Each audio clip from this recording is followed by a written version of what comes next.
Welcome two कुसबुज ई पाठशाला। यो भिडियोमा हामी क्लास 10 को ओ म्याथ को मैट्रिक्स च्याप्टर सँग रिलेटेड क्वेशन्सहरु डिस्कस गर्छौं।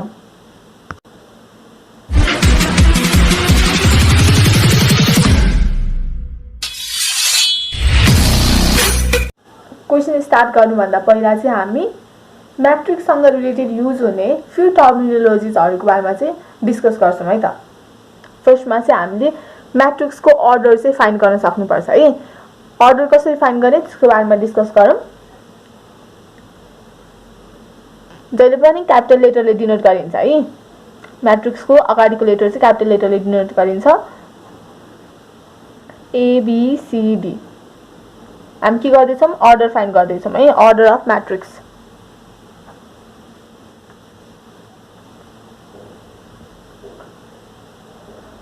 अर्डर अफ मैट्रिक्स भनेको चाहिँ रो इन्टु कलम हुन्छ है।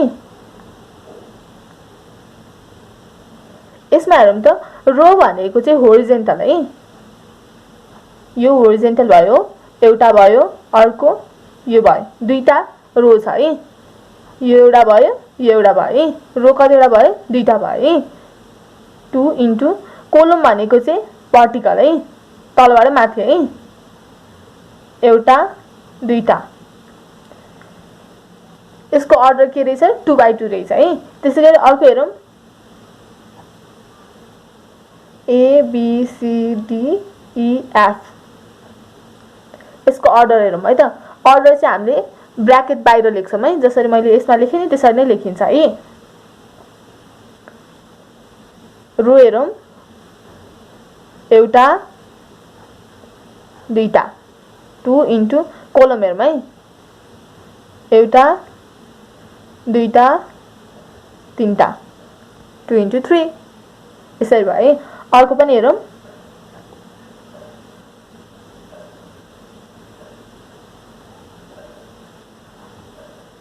यो मैट्रिक्स छ भने यसको अर्डर के हुन्छ?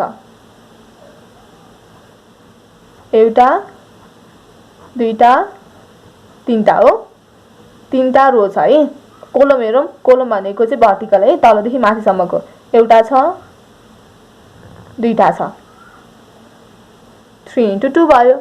अर्को एक्जाम्पल हेरौं, यसको अर्डर लेखौं त। रो कतिवटा छ? 1300 यस्तो छ है।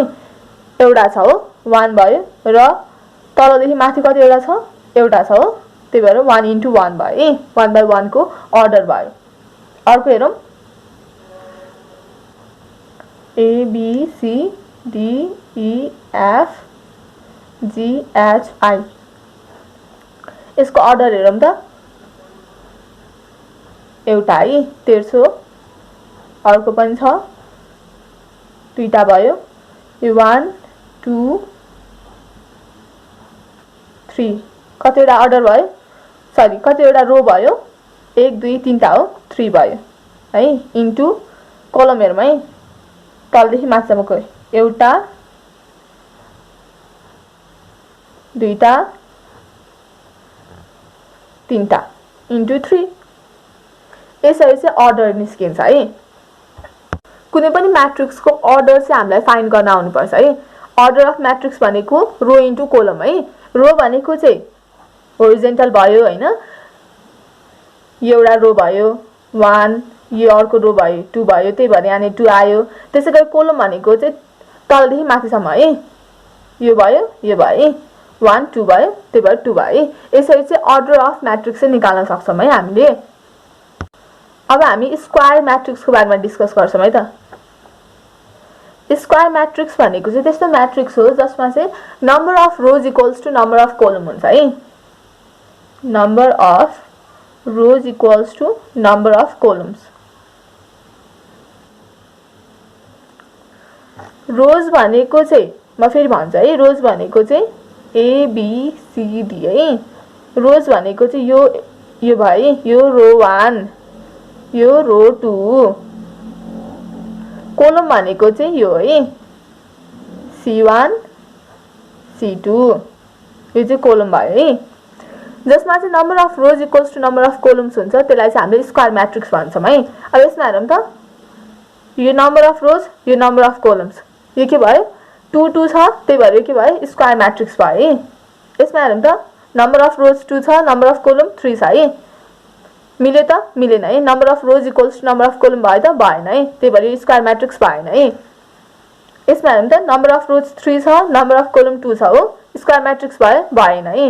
यसमा हेरौँ त, नम्बर अफ रोज 1 छ, नम्बर अफ कोलम 1 छ हो, त्यही भएर यो के भयो स्क्वायर म्याट्रिक्स भयो है।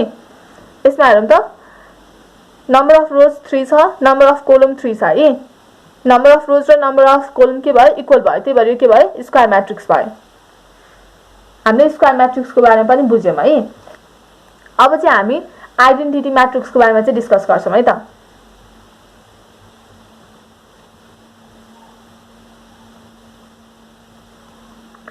आइडेन्टिटी म्याट्रिक्स भनेको चाहिँ त्यस्तो म्याट्रिक्स हो जसमा चाहिँ लिडिङ डायगोनल चाहिँ 1 हुन्छ है। त्यो भनेको के हो हेरौँ है त। यसमा चाहिँ आइडेन्टिटी म्याट्रिक्स चाहिँ जहिले पनि स्क्वायर म्याट्रिक्स हुन्छ है, त्यो कुरा चाहिँ तपाईहरुले याद राख्नुपर्छ। यसलाई चाहिँ हामीले लिडिङ डायगोनल भन्छौँ है। कुनै पनि स्क्वायर म्याट्रिक्सको चाहिँ यस्तो जानेलाई चाहिँ लिडिङ डायगोनल भन्छौँ है। यसमा हेरौँ त, लिडिङ डायगोनल भनेको चाहिँ यो पोर्सन हो, यो पोर्सनमा चाहिँ 1 1 हुनु पर्यो, बाँकी सबै पोर्सनमा चाहिँ 0 0 है। त्यस्तो म्याट्रिक्सलाई चाहिँ हामीले आइडेन्टिटी म्याट्रिक्स भन्छौँ है। यो चाहिँ 2 by 2 वाला भयो हैन। अर्को आइडेन्टिटी म्याट्रिक्स 3 by 3 वाला हेरौँ है त। के हुन्छ लिडिङ 3 by 3 मा के हुन्छ, 3 by 3 मा 3टा रोज 3टा कलम हुन्छ है। 1 2 3 है, 1 2 3 1 2 3। यो रो 1, यो रो 2, यो रो 3 है। कलम C1 C2 C3 है। यो जुन छ नि यो गएको यो चाहिँ डायगोनल हो है। यसलाई चाहिँ हामीले लिडिङ डायगोनल भन्छौँ। त्यसमा चाहिँ के हुनुपर्छ 1 हुनुपर्छ है, 1 1 1, बाँकी सबै 0। यस्तो म्याट्रिक्सलाई चाहिँ हामीले आइडेन्टिटी म्याट्रिक्स भन्छौँ है। अब आइडेन्टिटी म्याट्रिक्सको डेफिनेसन लेखौँ है त। आइडेन्टिटी म्याट्रिक्स भनेको चाहिँ त्यस्तो म्याट्रिक्स हो, यो क्वेशन चाहिँ सोधिएको छ है, त्यही भएर म डेफिनेसन लेख्दिन लागेको है। Identity matrix is a square matrix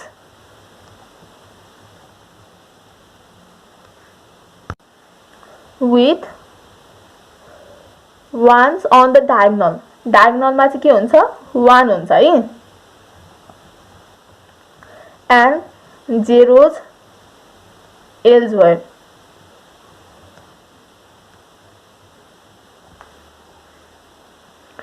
भन्नुको मतलब चाहिँ डायगोनलमा चाहिँ 1 हुनु पर्यो, बाँकीमा चाहिँ 0 हुनु पर्यो है। अब यस्तो गर्दा पनि हुन्छ भन्नु होला 0 0 1 1।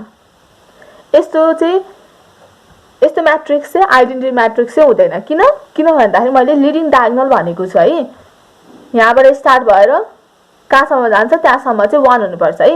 यस्तो यो लिडिङ डायगोनलमा चाहिँ 0 0 भएको चाहिँ यो चाहिँ आइडेन्टिटी म्याट्रिक्स चाहिँ भएन है। आइडेन्टिटी म्याट्रिक्सको डेफिनेसन सोध्यो भने चाहिँ त्यस्तै स्क्वायर म्याट्रिक्स हो जसमा चाहिँ 1 हुन्छ अन लिडिङ डायगोनल भन्दियौँ,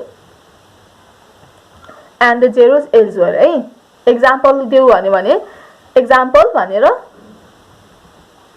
यो लेखे नि हुन्छ, यो लेखे पनि हुन्छ है। अब हामी ट्रान्सपोज म्याट्रिक्सको बारेमा डिस्कस गर्छौँ है त। ट्रान्सपोज म्याट्रिक्स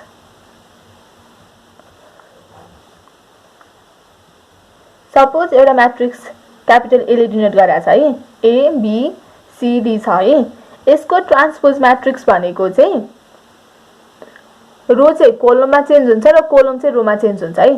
ट्रान्सपोज म्याट्रिक्स भनेको चाहिँ त्यस्तो म्याट्रिक्स हो जसमा चाहिँ रो कोलममा चेन्ज हुन्छ र कोलम चाहिँ रोमा चेन्ज हुन्छ।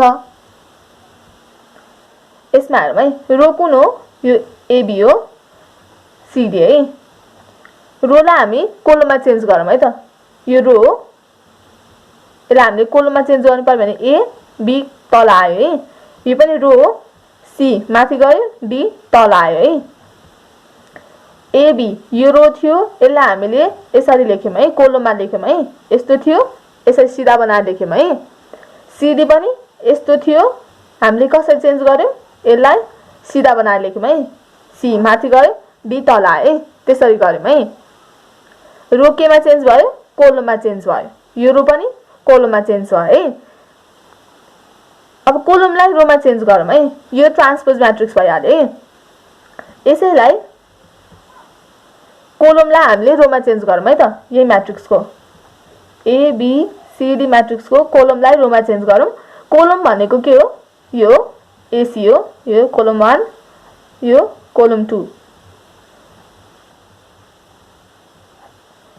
कोलमलाई रोमा चेन्ज गर्ने भनेको सिधालाई यसरी चेन्ज गर्ने यस्तोमा चेन्ज गर्ने ए सी हुन्छ है अर्को बीडी सिधा छ यो यसलाई यस्तोमा चेन्ज गर्ने है बी डी हेरौँ त दुईटै सेम आयो कि आएन ए बी सी डी है दुईटै सेम छ अर्को के कुरा याद गर्न सकिन्छ भन्दाखेरि जुन ओरिजिनल म्याट्रिक्सको फर्स्ट पोर्सन र लास्ट पोर्सन थियो नि फर्स्टको ए लास्टको डी सेम छ हेरौँ त फर्स्टको ए सेम छ लास्टको डी सेम ठाउँमा छ यो मात्र इन्टरचेन्ज भयो है यो डायगोनल मात्र इन्टरचेन्ज भयो बी को ठाउँ बी माथि थियो भने बी तल आयो सी माथि गयो है ट्रान्सपोज म्याट्रिक्स भनेको चाहिँ त्यस्तो म्याट्रिक्स हो जसमा चाहिँ रो कोलममा चेन्ज हुन्छ अथवा कोलम रोमा चेन्ज हुन्छ है अब यो दुईटै याद राख्नु पर्यो तपाईहरुले रो चाहिँ कोलममा चेन्ज गर्दै हुन्छ है अथवा दिएको म्याट्रिक्सलाई यो पोर्सन चाहिँ सेम राख्ने है जस्तै 1 2 3 4 यसको ट्रान्सपोज म्याट्रिक्स निकाल्नुस् भनेर भन्यो भने AT इक्वल्स टु यो चाहिँ सेम है 1 जुन ठाउँमा छ त्यही ठाउँमा लेख्ने 4 जुन ठाउँमा छ त्यही ठाउँमा लेख्ने 3 र 2 लाई चेन्ज गरिदिने है 3 तल थियो माथि गयो 2 माथि थियो तल आयो है यसरी चेन्ज गरिदिने है त ट्रान्सपोज म्याट्रिक्सको चाहिँ डेफिनेसन लेखौँ है त if A equals to Aij है कसरी डिनोट गरिन्छ भन्दाखेरि यो म्याट्रिक्सलाई चाहिँ A रो 1 मा छ हो कोलम पनि के छ 1 मा छ है 1 भयो यसमा हेरौँ त रो 1 मा छ कोलम कुन हो 2 मा हो यो रो 1 यो रो 2 यो कोलम 1 यो कोलम 2 है अब यसमा हेरौँ त 1 1 हो त्यसरी भयो 3 1 हो 1 भयो कोलम 2 2 भयो 2 हेरौँ त C1 हो C1 छ भने यसले रिप्रेजेन्ट गरे है मैले यसले रिप्रेजेन्ट गर्दाखेरि 1 1 2 भयो है सरी 2 1 हुन्छ है 2 फर्स्टमा रो को लेख्नु पर्छ 2 भयो अनि कोलम को लेख्नु पर्छ कोलम को चाहिँ 1 छ 1 हुन्छ है त्यसैगरी 4 को हेरौँ A 2 2 छ हो दुईटै फर्स्टमा रो को 2 कोलम को 2 मैले के भन्न खोजेको भन्दाखेरि हामीले चाहिँ म्याट्रिक्सलाई चाहिँ यसरी डिनोट गर्ने गर्छौं है A11 A12 A21 A22 भनेर चाहिँ डिनोट गर्ने गर्छौं है अब यो यति लेखिरहनु भन्दा चाहिँ Aij है I भनेको रो को नम्बर हो J भनेको चाहिँ कोलम को नम्बर हो भनेर चाहिँ डिनोट गर्न खोजेको है यदि यो म्याट्रिक्स छ भने if A equals to Aij matrix छ भने है बी अ म्याट्रिक्स अफ कुन order m into n order को है then the matrix obtained by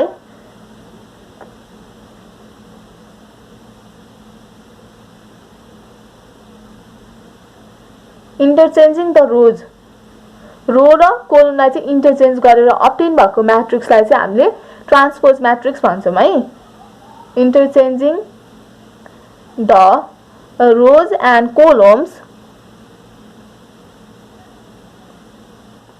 of a matrix is known as transpose of A.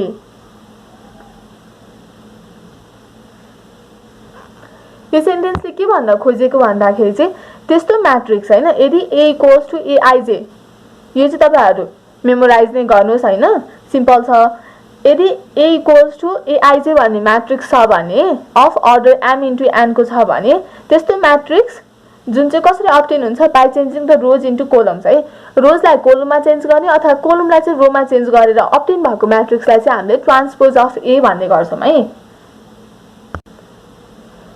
यसमा हेरौँ त what do you mean by identity law of matrix multiplication give example भन्यो भने तपाईहरुले गर्न सक्नुहुन्छ है। अब यो मैले डेफिनेसन भनिसकेको छु। त्यसैगरी what do you mean by transpose of matrix mention with example भनेको छ, यो पनि तपाईहरुले गर्न सकिहाल्नुहुन्छ। त्यस्तो म्याट्रिक्स जसमा चाहिँ रो कोलममा चेन्ज हुन्छ अथवा कोलम चाहिँ रोमा चेन्ज हुन्छ भने त्यसलाई चाहिँ हामीले ट्रान्सपोज म्याट्रिक्स भन्छौँ। आइडेन्टिटी म्याट्रिक्स भनेको चाहिँ लिडिङ डायगोनलमा चाहिँ 1 हुनुपर्छ, बाँकी सबै ठाउँमा चाहिँ 0 हुनुपर्छ भनेर डिस्कस गऱ्यौँ है। एक्जाम्पल दिन सकिहाल्नुहुन्छ है। ट्रान्सपोज म्याट्रिक्सको पनि एक्जाम्पल दिन सकिहाल्नुहुन्छ। ट्रान्सपोज म्याट्रिक्सको केसमा चाहिँ तपाईहरुले यो एक्जाम्पल दिए हुन्छ है। यो केयरमेट चाहिँ गर्नु पर्दैन। एबीसीडी लेखेर एटी इक्वल्स टु यति लेखिदिनु भयो भने भइहाल्छ है।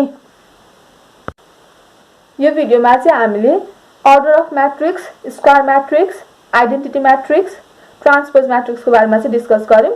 नेक्स्ट भिडियोमा चाहिँ हामी म्याट्रिक्सको फर्दर टपिक्सहरुको बारेमा चाहिँ डिस्कस गर्छौँ, लाइक डिटर्मिनेन्ट भयो, त्यसैगरी मल्टिप्लिकेसन अफ म्याट्रिक्सहरुको बारेमा चाहिँ डिस्कस गर्छौँ है त। Thank you, stay safe, take care, bye by.